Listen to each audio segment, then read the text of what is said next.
A woman in a wheelchair, shoved in the middle of a crowded diner. Hot coffee spilled across her thighs, belongings scattered across the cold tile floor.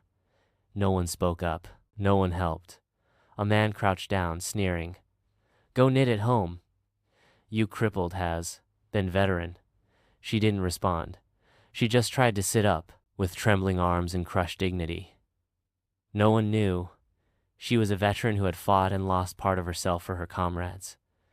No one realized. They were living inside a veteran's story they would never forget. 30 minutes later, a Humvee parked outside the diner, and that's when justice for veterans arrived. Not to recount the past, but to let honor speak. Montana. Early morning. A light dusting of snow on the steps of Welcome Home Diner, a small, worn, but cozy roadside cafe. Inside, May Carter is wiping down tables. Her hands are sinewy. A long scar runs across the back of her left hand.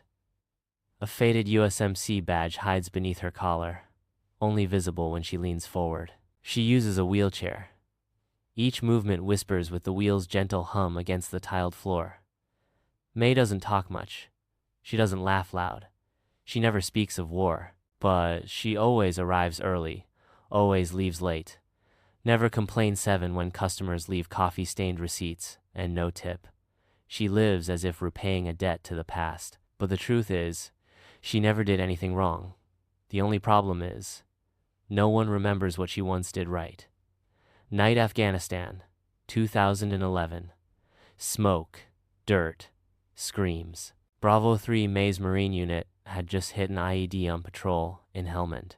She didn't have time to think. All she saw was a young Private Jimmy Dunn, 19, thrown into the dust, blood soaking his collar. "Don't leave me," he whispered, panic in his eyes. May dropped to her knees in the middle of gunfire, dragged him from the blast zone. Then, another explosion. Everything turned white. When she woke up, one leg was gone, but Jimmy was alive. May never talked about it. She refused medals, refused photos. She just came home quietly. No one knew. But every time her left knee bent and felt nothing, she remembered. She made the right choice. That afternoon, snow slowly melted outside the diner. The door swung open though, ringing sharply. 4 men walked in, loud, leather jackets, reeking of old cigarettes and threat. Leading them was Derek Slater, tall, muscular, a faded military tattoo on his shoulder. Once a soldier, now just anger wrapped in a dishonorable discharge. With him, Tyler Knox always smirking, Brett Connor quiet, brooding, and Jace Monroe eyes shifting, hungry for violence. They took the center table, threw their boots on the chairs across from them. When May rolled over with coffee, Derek said, loud enough for everyone to hear, "What is this? A diner with wheelchair service now?" A burst of laughter. And still, the whole diner stayed silent. May stayed calm. She placed the coffee down, tried to turn away, but Tyler stretched out a foot blocking her path. Jace moved behind her, suddenly shoved the handles hard. The wheelchair twisted. May tumbled onto the cold floor. The cup shattered. Hot coffee splashed her leg. She tried to get up, hands slipping on the wet tile. The soaked tablecloth clung to her trembling elbow. Derek walked over, leaned down. "This is a soldier? Half human, half machine?" No one laughed now, but no one spoke either. The manager glanced, then looked away. "Let it go, May. Just do your job." She swallowed her tears. For the first time in years, she felt completely alone. In the far corner of the diner, a man set down his fork. No one noticed him, just like no one had noticed May for years. Lieutenant Ben Harlow, silver hair, seated beside his son eating a sandwich. His eyes followed May, still struggling to lift herself from the cold floor. He said nothing, just pulled out his phone, selected a number marked with a red star. Captain Elise Morales. His voice was raspy, almost a whisper. "Elise, I need you. Urgently. A comrade is being humiliated." No questions, no explanations needed. On the other end, a firm reply. "I'm on my way." with honor and backup.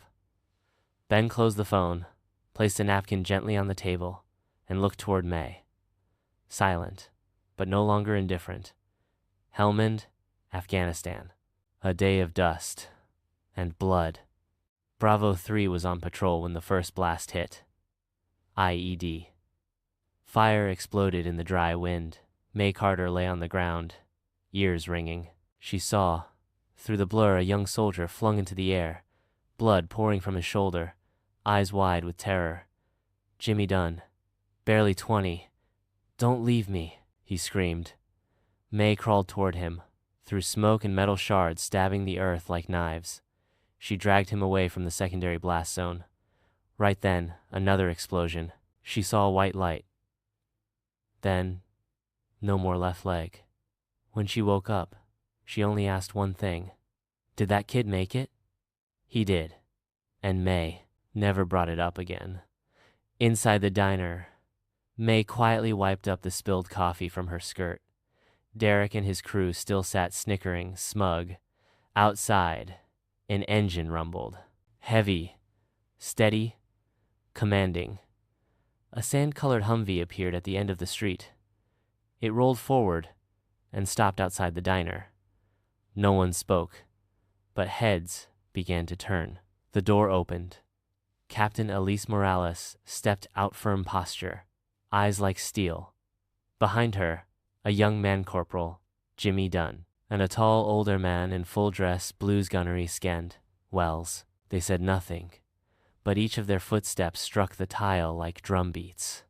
Silence shattered by those who had never forgotten who May Carter was.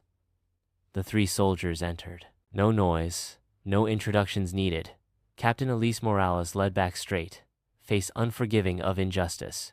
Jimmy Dunn followed holding a small, carefully wrapped box, gunnery ski. Wells brought up the rear, each step echoing the weight of 1,000 battles. They marched straight to May, not looking at anyone else, not a single wasted word. Elise stood at attention. Sergeant May Carter, reporting present. Your former unit salutes you. Jimmy dropped to one knee. I'm alive. Because of you. He opened the box. Inside, a freshly polished purple heart. May looked at it.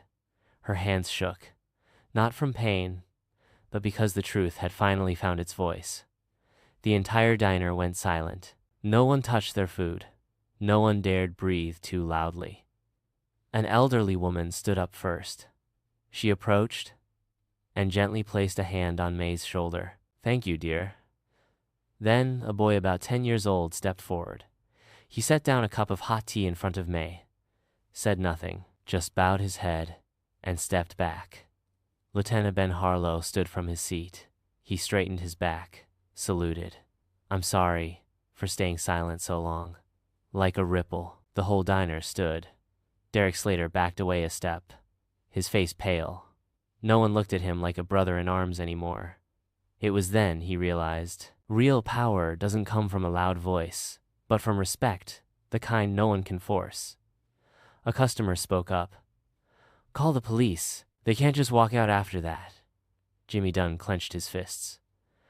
Elise Morales glanced at May as if awaiting a single command, but May simply shook her head. Slowly, steadily. She picked up the tablecloth from the floor, then looked toward the group of bullies, her eyes not angry, just clear. I don't need them arrested. I just need to be seen as a human being.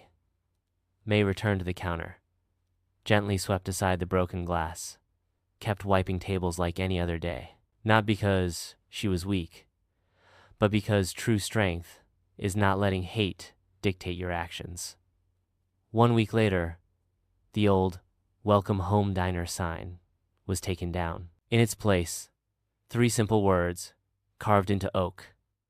Diner of the Brave. A place for the courageous. No announcement. No press release. The whole town knew because they had been there. The corner table where May always sat remained untouched.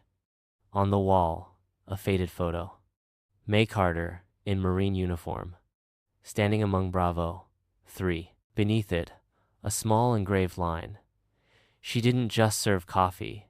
She once served her country. from a forgotten roadside diner. This place became a monument, a place where respect is remembered and relearned. Since that day, Diner of the Brave was no longer just a place to eat. Veterans from nearby towns came not for the menu, but for a reserved, empty table, a space where honor was never forgotten. Schools began organizing visits. Students listened to May know about war, but about what it means to serve. Locals donated photos of loved ones who had served. A wall became the honor wall, quiet, proud. And May, still in her wheelchair, still pouring coffee, still smiling. The only difference now, every glance that met hers began with reverence. The diner quieted. Late afternoon. Only 2 people remained at a corner table, May Carter and Jimmy Dunn. Jimmy placed an old photograph on the table, blurred, edges burned, but clear enough to see, a young bloodied soldier and a female sergeant, kneeling to shield him. I've carried this photo for 10 years, not to remember the blood, but to remember what courage looks like. May looked at the photo, silent for a long while, then placed her trembling hand on Jimmy's shoulder. I don't need people to know who I am, just to know that back then I didn't leave anyone behind. Tears fell, but they were tears of gratitude. Some come home, no parade, no glory, no arms waiting to welcome them back. Just a few scars and one question. Will anyone remember I once fought for them? May Carter is one of those. She never asked for praise, only to be seen, through the eyes of respect, not pity. But there's one truth that cannot be ignored. When honor is insulted, justice must speak, not through fists, but through people willing to rise for what's right, even when no one tells them to. Justice for veterans doesn't tell stories to make people cry. We tell them so those who gave everything are never forgotten. And so America remembers not just on Veterans Day. You've heard May's story. Now it's your turn to share it.